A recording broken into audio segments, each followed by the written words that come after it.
Be ready for the dictation. Start.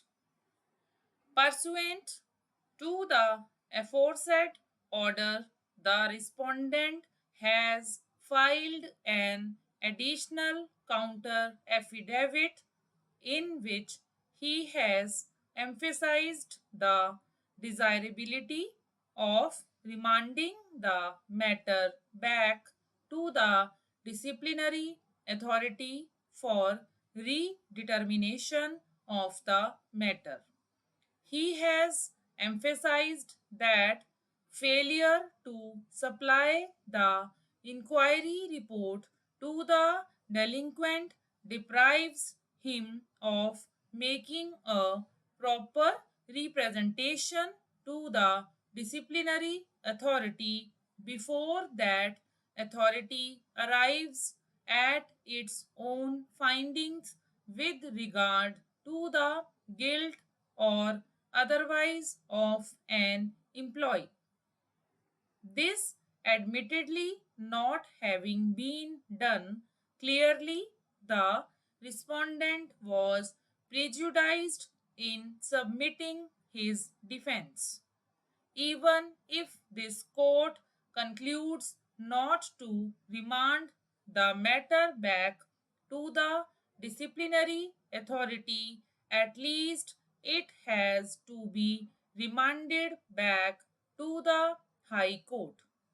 He has stated that a number of points were raised before the High Court which have not been considered on merits as the High Court decided the writ petition only on the ground of non furnishing of the inquiry report.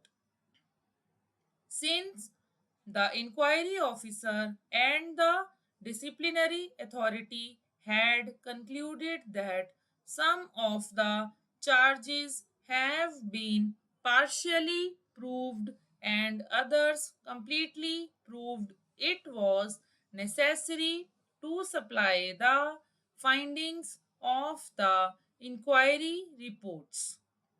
Only on knowing the reasoning of the inquiry officer could the respondent give an effective explanation.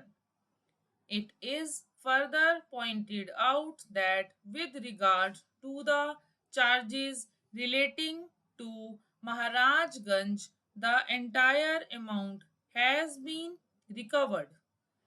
This fact is noticed by the disciplinary authority, but quite illegally it still proceeded to impose punishment on the ground of proved misconduct.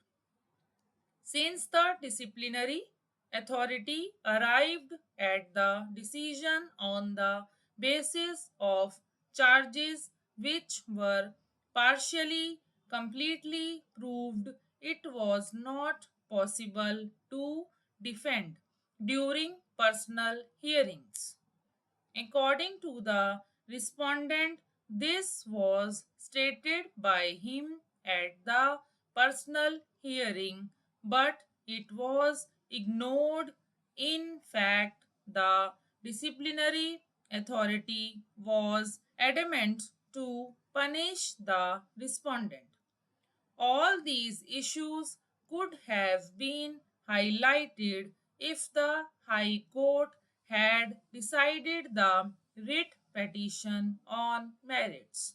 Therefore, matter needs to be remanded back to the High Court for a decision on merits on all the issues raised by the respondent.